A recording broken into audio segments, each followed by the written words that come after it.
My name is Sarah Hillis, and today we're going to talk about patterns. The first activity we're going to do is we're going to make a pattern using these cookies.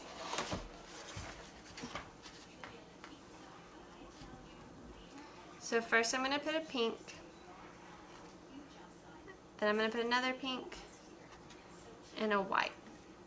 I'm going to continue my pattern one more time, again using pink, pink, white. Now I'm going to have my friend Margie continue the pattern.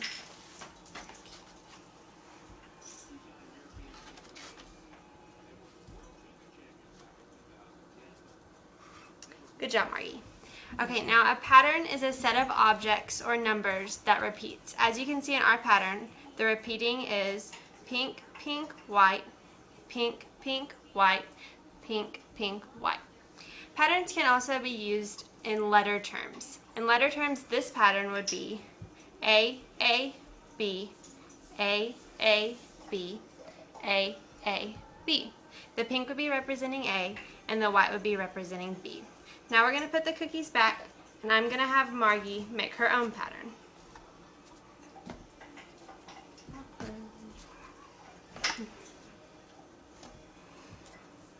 Okay, Margie, if you can make your own pattern.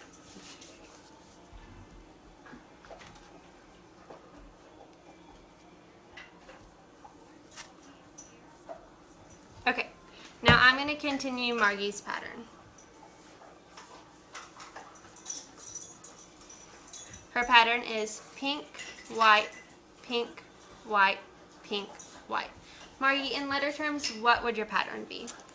A, B, A, B, A, B. Awesome. Again, the pink is representing A and the white is representing blue. Next, we're going to talk about algebraic rule. Patterns can also be used to determine algebraic rule.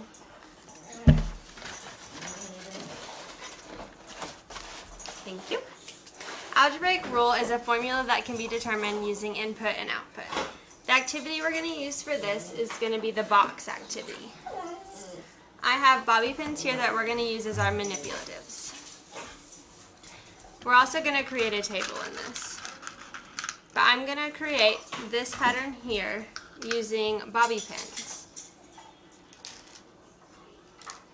The bobby pins are going to represent the number of sides in each square.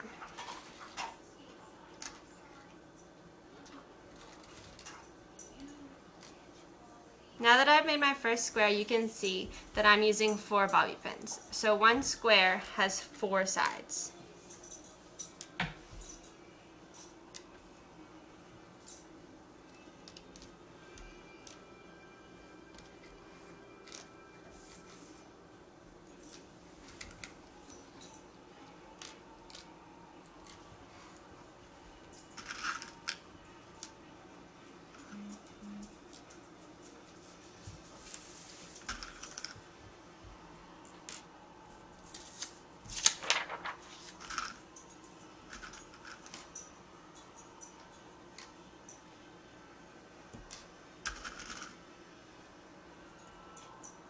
Okay, now I've made 1, 2, 3, 4, 5.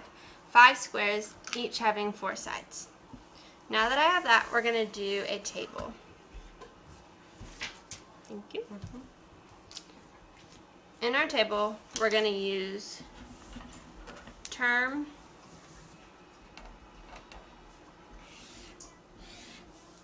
and number of sides.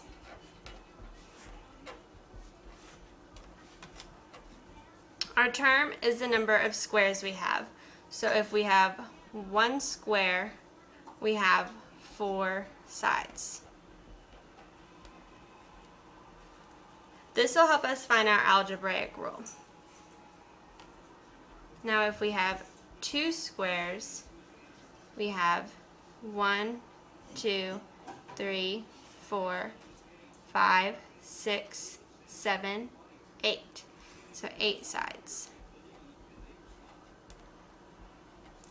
Now if we have 3 squares, we have 8 here with our 2 first squares, and then we have 9, 10, 11, 12. In this table, we can see a pattern building. So we can tell that our algebraic rule is 4x. Now if we use guess and check, we have 4 for our number of sides, and then our term is going to be x. So it would be 4 times 1, which should have our 4 sides. Then we have 2 times 4, which would be 8. And then we have 3 times 4, which would be 12. So that's how we know that our algebraic rule is 4x. Now we need to find the 20th term. So I'm going to plug in, I'm going to move my bobby pins, and then I'm going to find the 20th term. So if we're going to find the 20th term in our algebraic rule, we are going to do 4 times 20. And that would be 80 sides. And that's how we find the 20th term. Hi, my name is Sarah Hillis, and today I'm going to be talking with you about problem structures. The 4 different problem structures are separate, join, part, whole, and compare. I'm also going to use these problem structures to solve word problems. First, let's go over the 4 different ones. First, separate.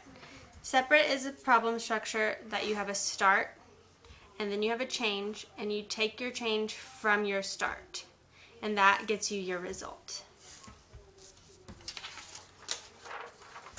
Next is join. Join, you have a start, you also have a change, but in this case, your change goes to your start to give you your result.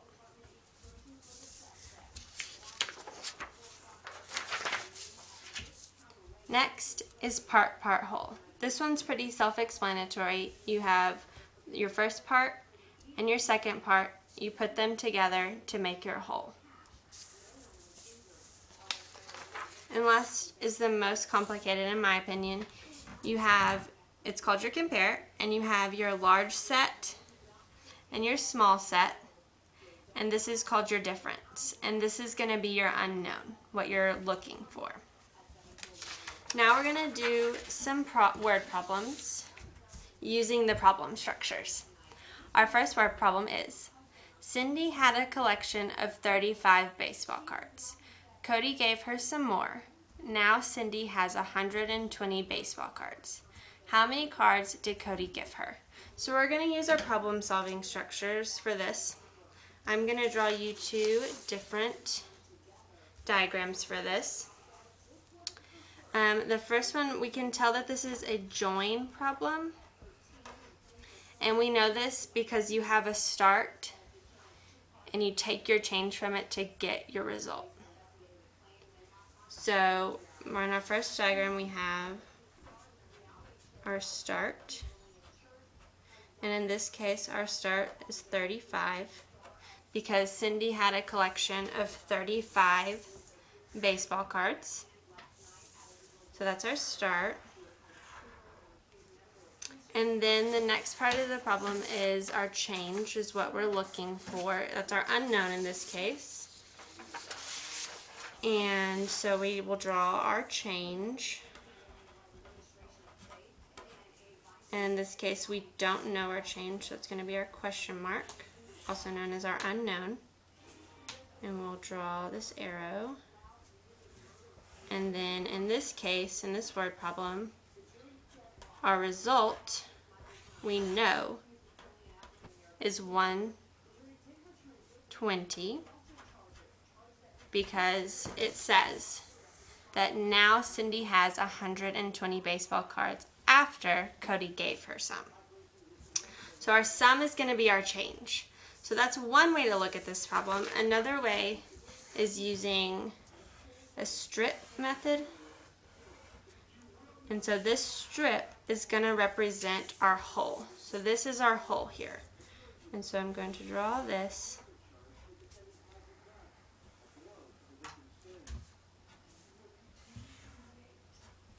So that's going to be our whole. So our whole is 120. And then she has 35 already. So this is going to be our 35. So I'll split that in half. So you can see that this is our whole. This is what we're going to end up with, and this is what she already had. So in this case scenario, in this word problem, we can tell that it would be 120 minus 35 is our unknown. So by using math, we know that she'd have 85.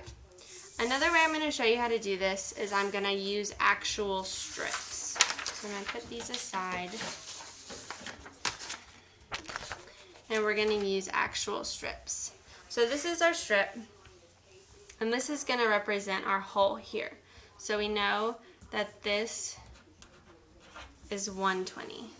So this here represents our whole collection. So we know that this right here is 35. And a way that you can do this, so that you can let children know that you're taking away 35 to figure out how many Cody gave her, is that you can cut this so they can visually see that this was 120 together, which you've shown down here, and you're taking away 35 to figure out how many he gave her. So you come out with 85. So Cody gave her 85 cards. So she had 35, Cody gave her 85, and now together she has 120. Okay, so let's move on to our next problem. Okay, so our next problem says, William and Sally put 160 marbles into a jar. William put in 83 of the marbles. How many marbles did Sally put in? I'm going to get another piece of scratch paper so that we can tell that this is a part whole, because we have the whole here is 160, which we read in the word problem that William and Sally put 160 marbles into a jar. And then we have one of our parts, which is here, because it says William put in 83 of the marbles. So we're going to show you by drawing this out like this. This is a part whole. Okay, so we're going to draw our part whole. Okay, so if we're drawing our diagram for our part whole, again, we have two parts to make our whole. So here are two parts to make our whole. Okay, so we know that our whole is 160 marbles. Okay, so together William and Sally have 160 marbles, which equals our whole. So we also know that William put in 83 marbles, and we're going to write William down here. Okay, so we have one of our parts and we have our whole. So now we're looking for another one of our parts. Oh, that is way backwards. Okay, so now that we're looking for one of our parts, we can draw our lines here. And we know down here that this 160 line represents our whole, and we're going to break this top line into our parts, and there we have one of our 83 parts. So now we can tell that to find our other part, we would need to take our whole, which is 160, and subtract it from our other part to find our second part. So we're going to do 160 minus 83 to get our second part. And as we know, that would be 77. So our second part is going to equal 77. Okay, so now that that diagram is done, we're going to do another diagram using strips. And that's upside down to y'all right now, but we're going to do part 1, part 2, and then our whole. So again, as another visual for your kids, you can show that you have part 1 and part 2, which equal our whole. So again, after reading the word problem, we know that we have our whole, which is 160 marbles. And then we have our part 1, which William contributed, and it's 83. So you can see that you need to take your whole minus your part to get your second part. And again, it's 77. So these two parts make up your whole. So put them together, and there's your whole. And that is problem structures. Thank you.